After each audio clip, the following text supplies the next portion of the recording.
आज आपण लेमेंटन रोड या ठिकाणी LIC ची एक इमारत आहे मंदोदरी बिल्डिंग म्हणून. रात्री या बिल्डिंग मध्ये काय दुर्घटना झाली आपल्यासोबत LIC चे साहेब आहेत ते बघूया आपण काय आपल्याला उत्तर देतात. साहेब या बिल्डिंग संदर्भात कसं आहे, आम्ही याच्याबद्दल ऑफिशियली काही सांगू शकत नाही. कारण कसं आहे की आमचे जे वरिष्ठ आहेत त्यांना आम्ही आधी रिपोर्टिंग करू. त्यांना रिपोर्टिंग झाल्यानंतरच. आणि साहेब, आपलं नाव आणि आपलं डिपार्टमेंट आणि आपल्या ऑफिसचा जरा पत्ता सांगा. आमचं योगक्षेमला आहे, नरिमन पॉइंटला, estate department, LIC of India, Yogakshema building. आपलं नाव काय अधिकाऱ्याच्या वरिष्ठाचं नाव? आमचे रिजनल मॅनेजर वगैरे असतात तिथे. परंतु असं इकडे समजतं आम्हाला की काय नाही इकडे C1 म्हणून ही इमारत डिक्लेअर केलेली, मग आपल्याला हा रिडेव्हलपमेंटचा असा काय विषय आपल्याला काय वाटतं?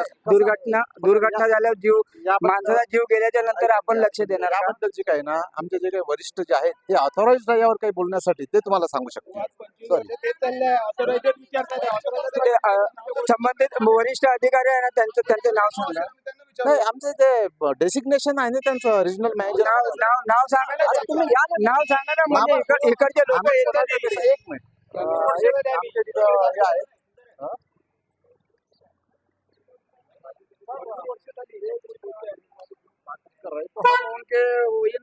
डायरेक्ट हम उनको कोई बता नहीं सकते. या ठिकाणी जी आता दुर्घटना झाली ना साहेब, त्या संदर्भात जरा आपण काय दोन शब्द बोला. आणि आपले वरिष्ठ कोण आहे आणि भविष्यात काय करणार का?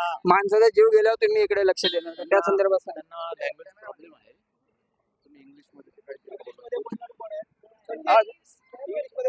नाही चालेल ना, ही talk to English, don't worry. आपल्यासोबत हे LIC अधिकारी आहेत, परंतु हे बोलण्यामध्ये आपल्याला नकार देतात. आपण इकडच्या रहिवाशांचे इतर लोकांची आपण प्रतिक्रिया घेऊ.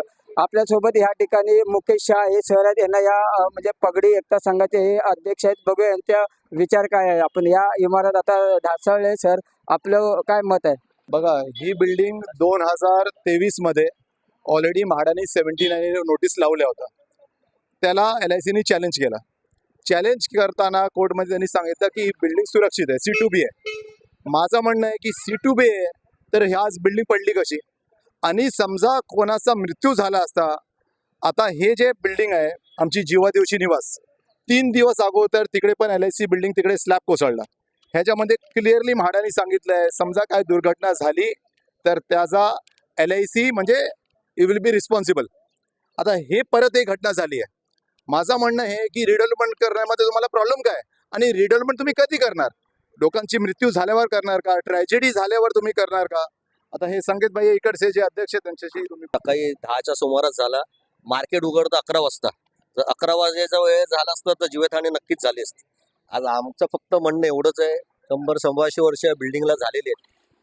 आम्हाला फक्त एकच आहे, लवकरात लवकर याचं पुनर्वसन व्हावं आणि इकडे लोकांना इकडे जे मरणाच्या दारात आहेत त्यांना वाचवावं. आता ट्रान्झिट कॅम्पमध्ये म्हाडाकडे जागा नाही आहे, हे तुम्हाला सगळ्यांना जग जाहीर आहे. मग आम्ही जाणार कुठे? आता याचे रिपेअर पण होणार नाही. आता C1 आले, रिपेअर पण नाही होणार. आम्ही जर LICने प्रोसेस केलं टेंडर काढायचं, ते आता सांगतात आम्हाला 1 वर्ष लागेल, 1.5 वर्ष लागेल, 2 वर्ष लागेल. मग आम्ही बांधणार कधी, येणार कधी, राहणार कधी? आता आम्हाला फक्त एवढंच. ह्याच्यामध्ये काय माहितीये का, ह्याच्यामध्ये आता म्हाडाने सांगितलं की बिल्डिंग आता C1 आहे. C1 म्हणजे रिपेअर होणार नाही, म्हणजे बिल्डिंग अशीच होणार. म्हणजे आता लोक इकडे राहिली तर अशी घटना अजून होणार आहे. माझा मत आहे की आता तुम्ही 1 वर्ष 1.5 वर्षांनी ही रिडेव्हलपमेंट करणार, 1-1.5 वर्षामध्ये समजा काय झालं तर LIC रिस्पॉन्सिबिलिटी घेणार का? आणि मी इकडे महाराष्ट्राचे जे CM आहे देवेंद्र फडणवीस साहेब, एकनाथ शिंदे साहेब जे हाऊसिंग मिनिस्टर आहे, त्यांना पण एक सांगू इच्छितो आणि एक रिक्वेस्ट करू इच्छितो की सर तुम्ही एक लेटर लिहा, नरेंद्र मोदी साहेबांना एक लेटर लिहा आणि त्यांना सांगा की LICची जेवढी बिल्डिंग आहे ते 100 वर्ष जुनी झाली आहे, त्यांना तुम्ही सरसकट रिडेव्हलपमेंटची संधी द्या. जर संधी भेटली नाही तर अशी दुर्घटना होत राहणार. आणि आज आपण इकडे उभे राहू, आता इकडे काय जीवनहानी झाली नाही आहे, पण जीवनहानी झाल्यानंतर आपल्याला बोलण्यामध्ये तर काय फायदा नाही आहे. तर हे लवकरच लवकर LICने रिडेव्हलपमेंट करायचं हे जे माझं मत. पाहत राहा 24 दिव्य महाराष्ट्र न्यूज, मुंबई.